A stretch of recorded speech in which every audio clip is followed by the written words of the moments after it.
Right on. My name is Dusty Thune. I am the captain of House of Thune, which is a snow sculpting team in St. Paul, Minnesota, and your current 2023 world champions. Yeah, good deal. Hi there, I'm Gianna from Family Fun Twin Cities, and this is the Let's Go Do Fun Stuff show. We're back and ready for a brand new season. This week we get to talk to Dusty Thune from House of Thune, the snow sculpting champions of the world. So hang on to your hats. World Snow Sculpting Championship is this weekend, and we started our interview with Dusty by asking, how do you get started? I used to make all sorts of different things out in the park in front of my house, and every year I'd add to it, and it was really fun. One year my sister got into the Minnesota State competition with a friend, and they needed someone else. They needed a third person. And so they grabbed me, and I went into it and started building this amazing fish. They got in a fight and walked off, and I kept going, and I was like, oh, wow. They came back eventually, and we won an Artist Choice Award. And I was like, oh, we could actually win stuff doing this. So we decided to do more, and we just kept on competing and winning, and then she moved off to Hawaii, and I had to develop a new team.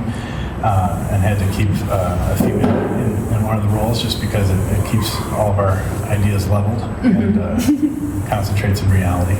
Yeah. Keeps us out of trouble. So how big is your team? Well, it's 3 for state, 3 for worlds, but in international competition you can have 5, 6, it all depends on what the competition shows for. But the sanctioned events we've been doing is 3.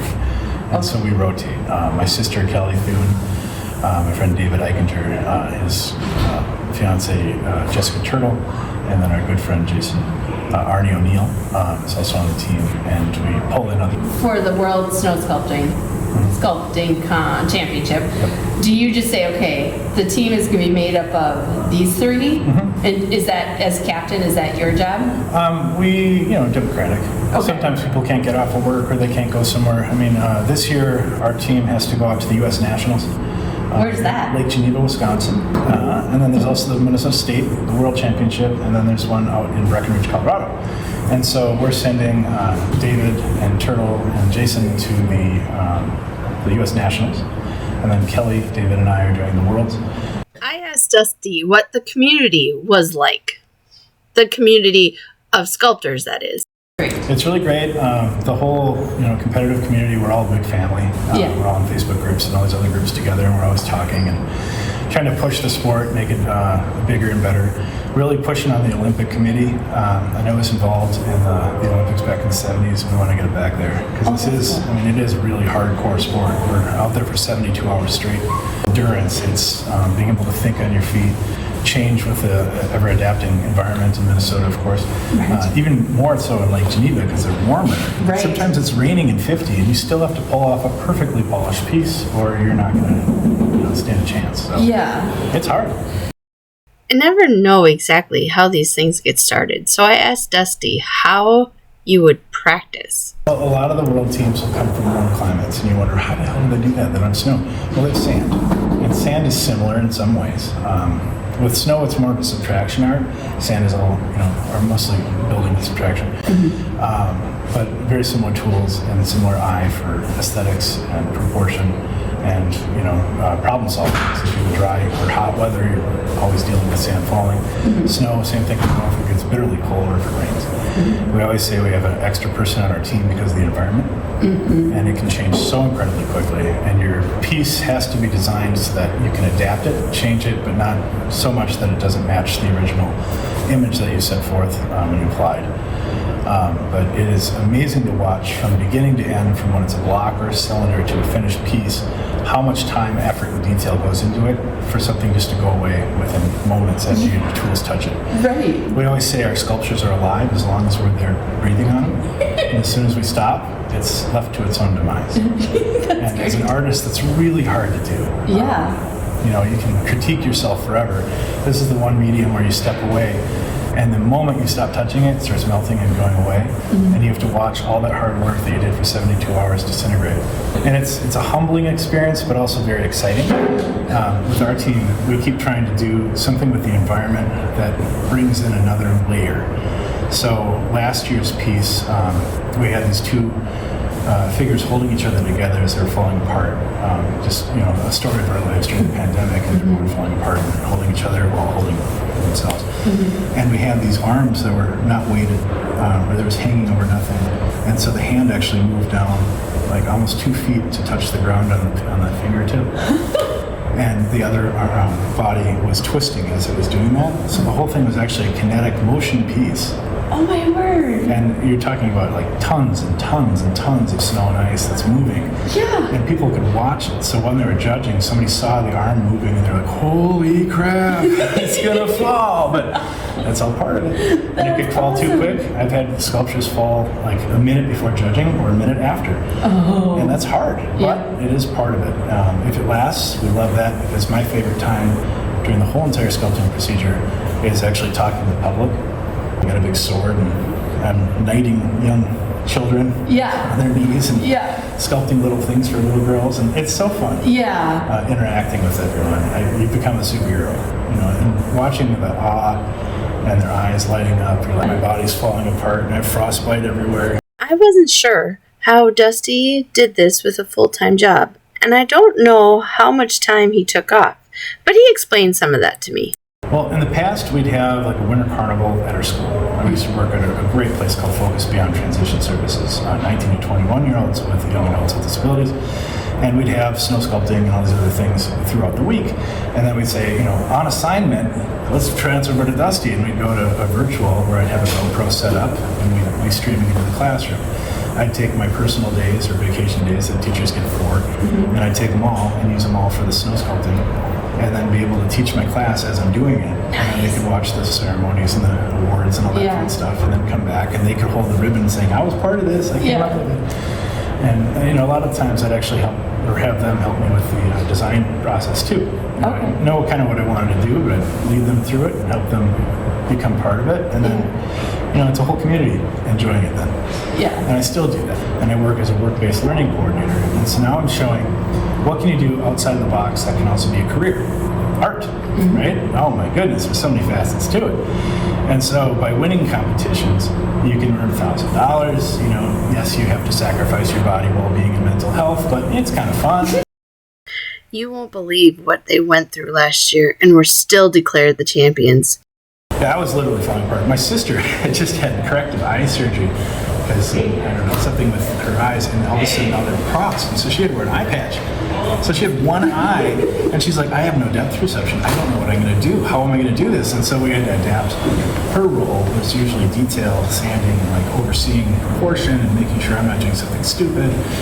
And now she could only see it with one eye, so I had to do half as many stupid things. So annoying. But she did a great job, and she stuck through it, and she was there every moment, even though I knew she was having migraines, and she was in pain, couldn't see. But there's no way in hell she was going to leave us behind. And then David, he's our rock. He's always the one that burrows through and does the things that people say, how the hell did they do that? That's him. He's our guy. He was rocking on, saying, it's okay, I'll carry you guys. I got you. Well, then his fiance calls and says, our place just burned down. They'd been working on it for years, and they just opened it like 3 months prior. And it was their love. And he's in the middle of sculpting. In the middle of the World Championship, and gets this call that there's fire trucks heading to their place, and it's on fire, and everything he's ever done is gone. And he's just like, The Rock is just know what to do. And so he took off, understandably. Kelly and I were like, we got this, man, we got this. And we were like, oh, shit, I hope we have this. Well, then he was there and he was looking at the embers and the waste and everything else. And Jessica turned to him and said, you know what you need to do. You need to go in it. And so he was like, fine. He came back and we just, nonstop. I mean, I had hypothermia, didn't care, we just kept going. I ran upstairs and sat in like a hot pool or hot tub or whatever, thawed out, went right back out, and it was just insane. And so by the time judging came, we were delirious, we didn't know what was going on. We were just really happy we were all still alive, and most of us still had body parts. And then they called our names, and we're just like, wait, what? It was so much more than just winning. The amount of pride being judged by your peers, because these are the best in the world, and we've sculpted against, with, and next to all of these people before, and to have them vote for you, was beyond amazing. Yeah. And I almost felt a little bad because I'm a little cocky when I go in with my octopus helmet on. And I think during the introductions, we pulled block number 1, and I went up there and said, this is number 1 for a reason. And everyone's like, and then we won first place, and I kind of was like, I did not. I was humble. The World Snow Sculpting Championship starts this week. Kickoff's Tuesday night for the big introduction to the team. Wednesday's tools up, and then Saturday morning, I believe, is tools down with the judging. And so people can come during all of that. And if they're there while you're sculpting, it's even more fun? Yes. Okay. A lot of times I'm listening loud electronic dance music under my helmet and my octopus. But if I hear someone, I'll actually say something.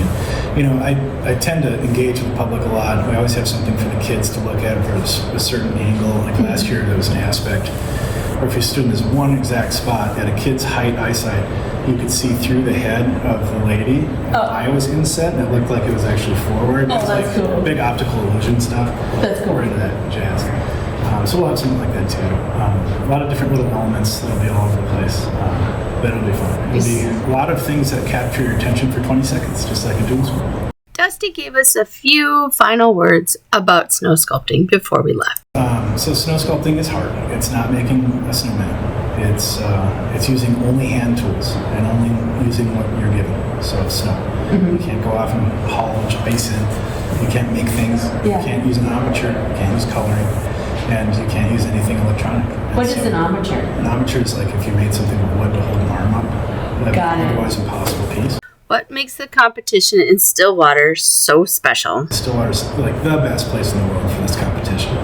They have pulled out the red carpet, all the ropes. It's amazing. All the local businesses, the breweries, they're out there supporting everyone, and you see them year-round working on it. It's just so fun, and it's beautiful when you're sculpting in the middle of the night. You can see the nice lift bridge, and all the lights of the city, and people walking up and down wearing all their little matching snow stuff. It's just fantastic.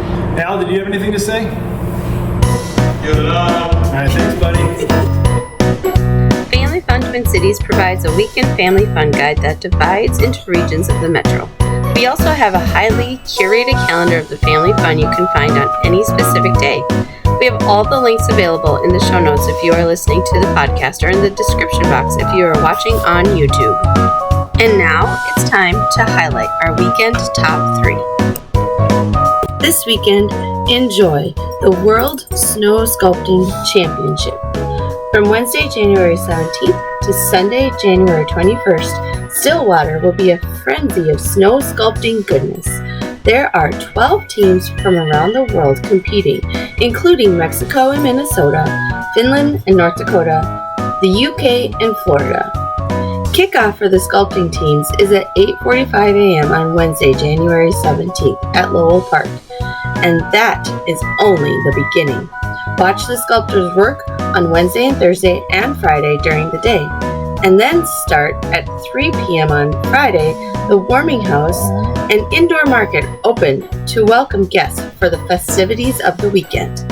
Closing ceremony will take place on Saturday, January 20th at 4 at Lowell Park, where the winners are declared. Lots of festivities continue through Sunday, so bundle up and check it out. Check out Galactic Bowling at the Mermaid Event Center in Mounds View. While it's super late on Fridays and Saturdays, 9 p.m. to 11 p.m., it could be something special for your older kids or a fun date night. There are lots of bowling alleys around the Twin Cities to enjoy. Some are more suited for younger kids than others, but we have a huge list on our site that we will share. Family Jam is a new free event for families put on by the Schubert Museum of Music. Saturday, they are pairing up with the kid-friendly musical group Petite Concerts. Chi Bestman has created a 30-minute sensory-filled cultural and musical experience that is informal and interactive. This family jam will be sure to be an exciting experience for all ages. This event takes place on Saturday, January 20th at 10 or 11:15. It's free, but registration is required.